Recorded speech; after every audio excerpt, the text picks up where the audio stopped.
Say hello to the Goodbye Helter Skelter podcast. Car murder in Los Angeles, the second in 2 days. The owner of a small supermarket chain found in his home, his head covered by a white hood, a meat fork stuck in his chest. His wife, 38-year-old Mrs. Leno LaBianca, found in the bedroom dead, her back brutally cut by a whip. On the refrigerator door in the home, smeared in blood, were the words, "Death to pigs." This latest killing closely resembles the mass homicide this weekend of actress Sharon Tate and 4 others. Police said they found no connection between the 2 crimes, but both murders involved the same bloody signature, the same brutal wounds. Hi, I'm George Stimson, and this is episode number 6 of the Goodbye Helter Skelter podcast. Here now I'm going to talk about the second half of the Tate LaBianca murders, the homicides which occurred at 3301 Waverly Drive in Los Angeles on the night of August 9-10, 1969. But first, we again have to recap the major events of that summer of 1969 that led up to those murders. On July 1st, 1969, Charles Watson ripped off Bernard Crowe during a phony marijuana transaction. Charles Manson inadvertently got involved in the ensuing conflict and ended up shooting Crowe and thinking he had killed him.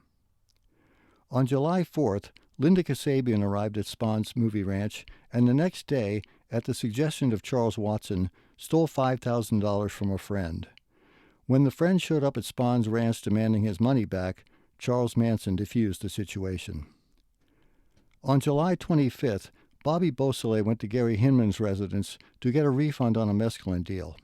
Hinman disputed the refund, and in a fight, Beausoleil beat Hinman before Hinman got control of Beausoleil's gun. Charles Manson was called for help. At Hinman's, further struggling occurred, during which Manson sliced Hinman's face before leaving. 2 days later, Beausoleil stabbed Hinman to death. Hinman's body was discovered on July 31st. Beausoleil was arrested while in possession of one of Hinman's vehicles on August 6th. On the night of August 8th, 9th, 1969, 4 residents of Spahn's ranch went to the Benedict Canyon home of director Roman Polanski and his wife Sharon Tate and killed 5 people there. And here we are, at the night of August 9-10, 1969. What do we know about that night?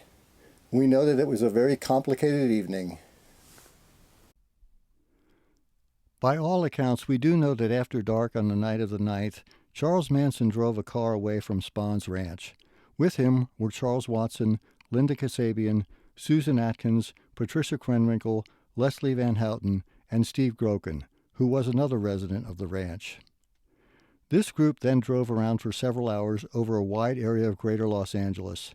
Sometimes Manson drove, and sometimes Linda Kasabian drove. During this drive, they supposedly looked for people to kill. There are several slightly different versions of this alleged citywide murder search. The version Linda Kasabian told at the murder trial of Charles Manson and his co-defendants is the official court-sanctioned version, so here it is.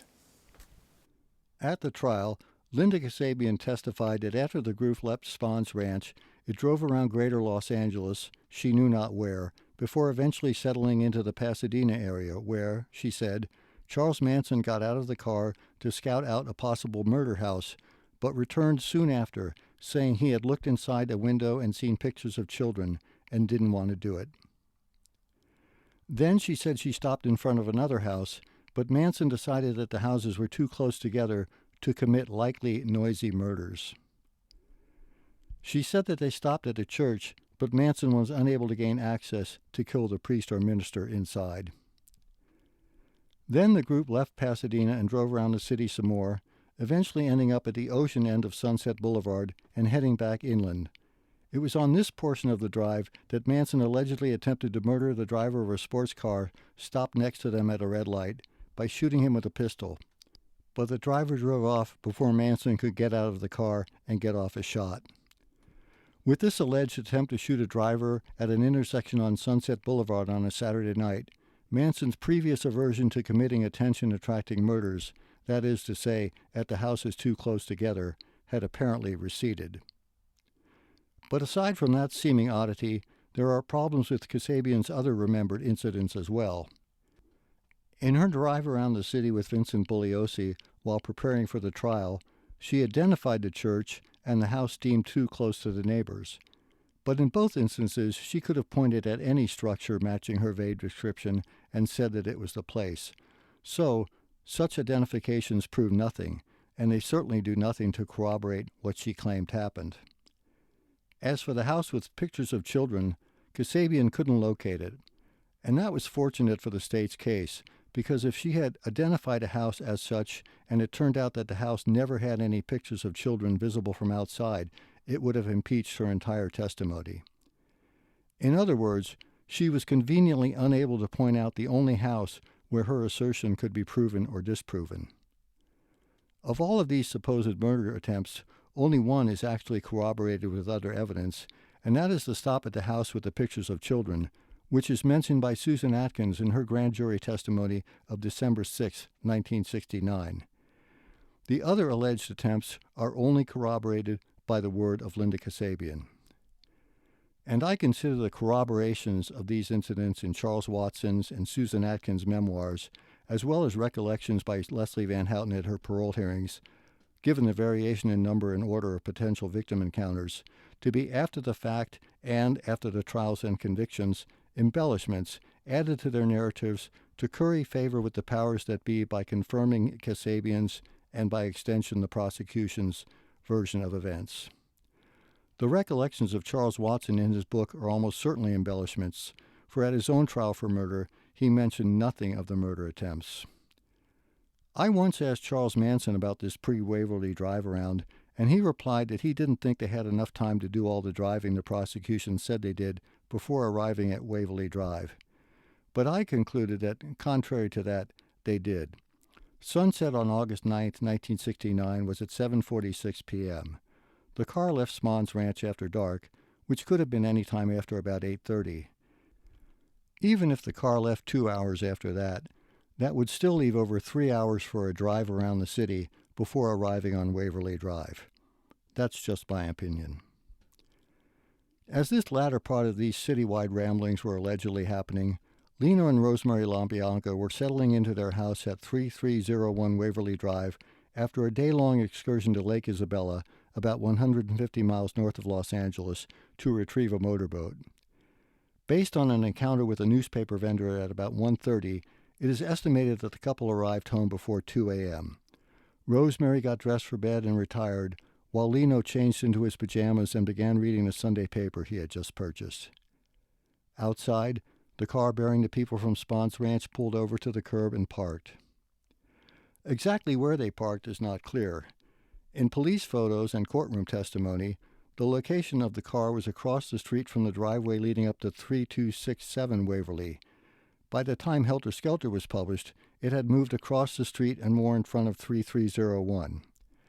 This discrepancy is not particularly important with regard to what happened that night, but it does exist as another example of how reality got shaded when it was translated into Helter Skelter. But if the car was parked in front of 3301 Waverly, that seems at odds with Linda Kasabian's memory of asking Charles Manson, "Are you going to do that house?" and him replying, "No, the one next door." Because if the location of the car given in Helter Skelter is correct, then the house next door from where they were parked would be 3267, not 3301, if this exchange really happened. In any case, what happened after the car was parked, wherever it was parked? Based on the testimony or recollections of everybody involved, including Charles Manson, Manson walked up the driveway to 3276 Waverly Drive, hereinafter occasionally referred to as the True House, since it was previously occupied by an acquaintance of Charles Manson named Harold True, and eventually wound up inside next door at 3301 Waverly.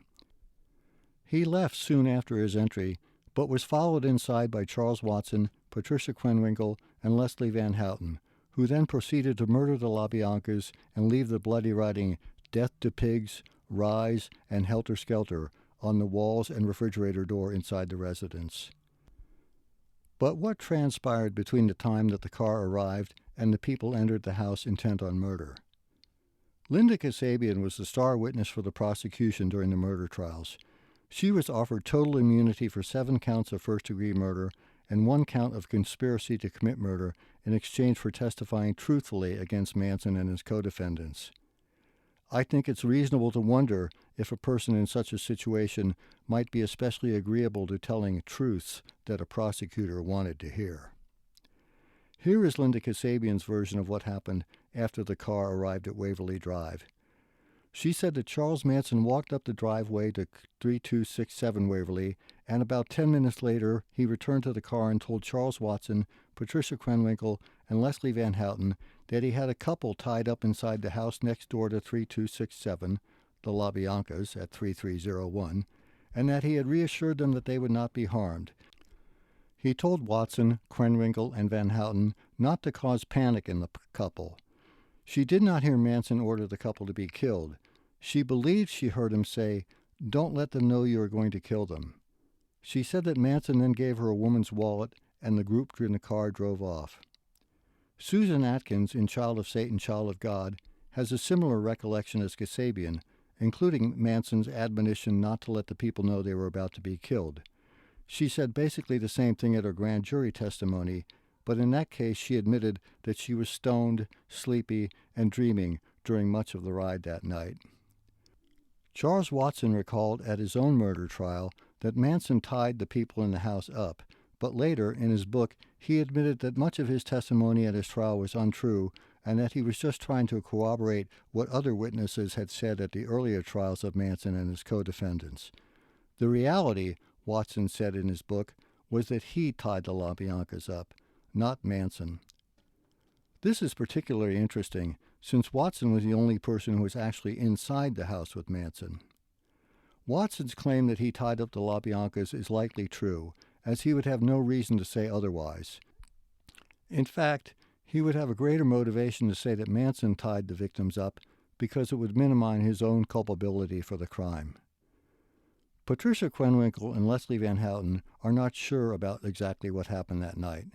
For her part, Van Houten later explained her vagueness to a parole board in 1993.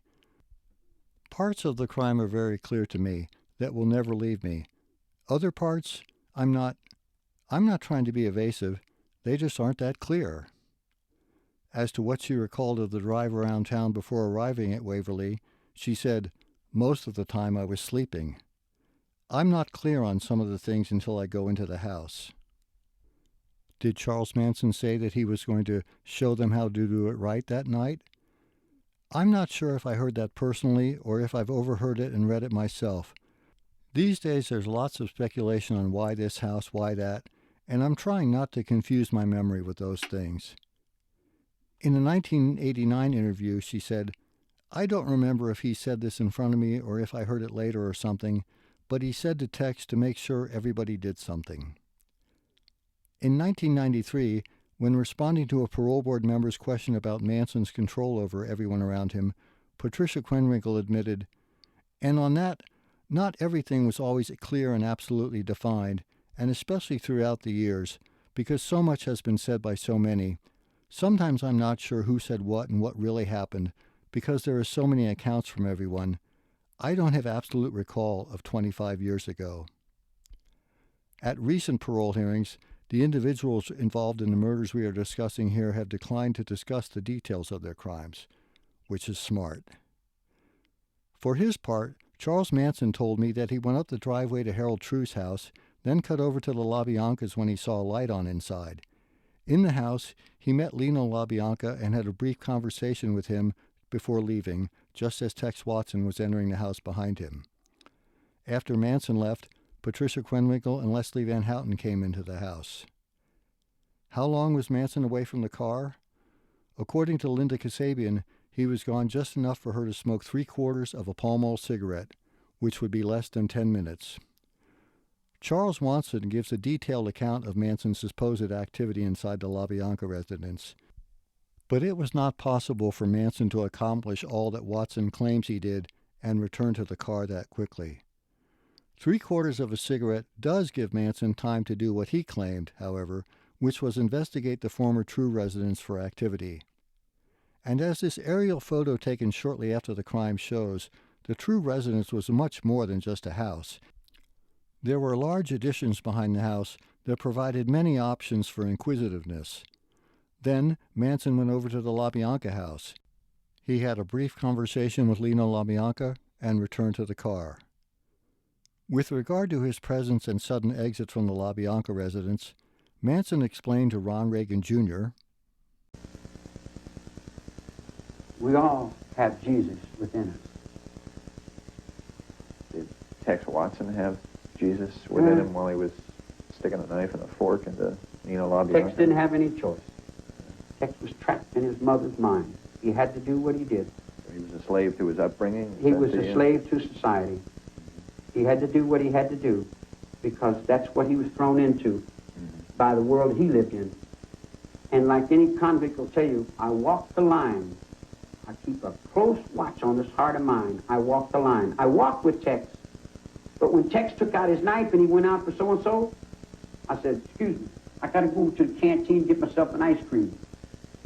I've walked that line all my life. I've walked that line in San Quentin and Folsom. I've walked that line in Leavenworth. I've walked that line in Alcatraz. I've walked that line all through the federal prisons. When you walk a line in the penitentiary and somebody's got a knife and they're headed for someone, the best thing you can do is tell them, "Look, man, I wouldn't do that if I was you." And if he says, "I'm going to do it," then you say, "Okay, get out of his way." Because that's his life. It's got nothing to do with you. Manson also had an explanation, not a denial, of telling the others not to let any intended victims know they were going to be killed. Leslie said, in the car on the way to the LaBianca house, you said, "This time, make sure they're not scared like last night." Oh, no. It may have been something like this. Yeah, I remember something like that, but I don't remember exactly the right words. But that's a simple philosophy from China. That's a Chinese philosophy. You know, if you're gonna go to war and you're fighting your enemy, and you kill him when he's afraid, you know, it's a bad omen. It's bad. It's bad. So you try to absorb the fear with. I think the Hindus use that word karma. To balance of karma. Then he got in the car and drove away. After leaving Waverly Drive, Manson drove northwest on the I-5 interstate freeway until they reached a gas station which is still located at the Roxford Street exit off of I-5 near Sylmar in the San Fernando Valley. It was here that Rosemary LaBianca's was hidden in the tank of a toilet of a restroom. This incident has a whole subplot of its own. According to some sources, Charles Manson brought the wallet with him when he returned to the car after being inside the LaBianca house.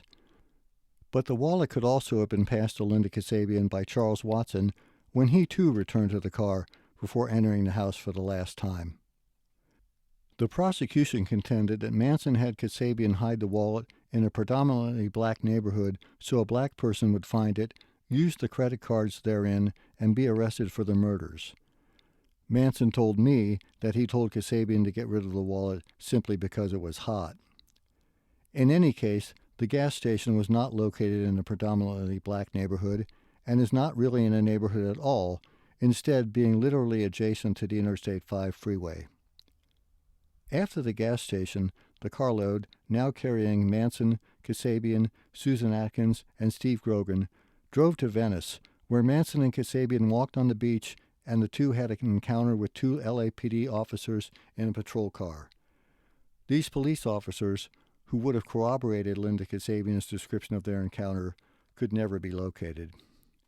Then, according to Kasabian, Manson suggested that Kasabian, Atkins, and Grogan kill an actor whom Kasabian had met earlier and lived in an apartment building in the neighborhood. Then he drove off in the car alone. According to Kasabian, she thwarted the murder of the actor by knocking on a different apartment door. When the apartment dweller answered the door, she apologized for knocking on the wrong door and left. Like the police officers Kasabian said she and Manson encountered on the beach, this person could not be located to verify Kasabian's story. And that was the end of the night, as far as we know, for Charles Manson. But, back on Waverly Drive, Leno and Rosemary LaBianca were slain by Charles Watson, Patricia Krenwinkel, and Leslie Van Houten. Looking back on that long night, what can we conclude about Charles Manson's involvement and possible criminal culpability? Well, when it comes to the alleged murder attempts, in fact, no laws were broken and no one was harmed. So while it might be distasteful to drive around town fantasizing about killing people, there's nothing illegal about it. What happened at Waverly Drive ended up being illegal, but by the time the murders occurred, Charles Manson was no longer there.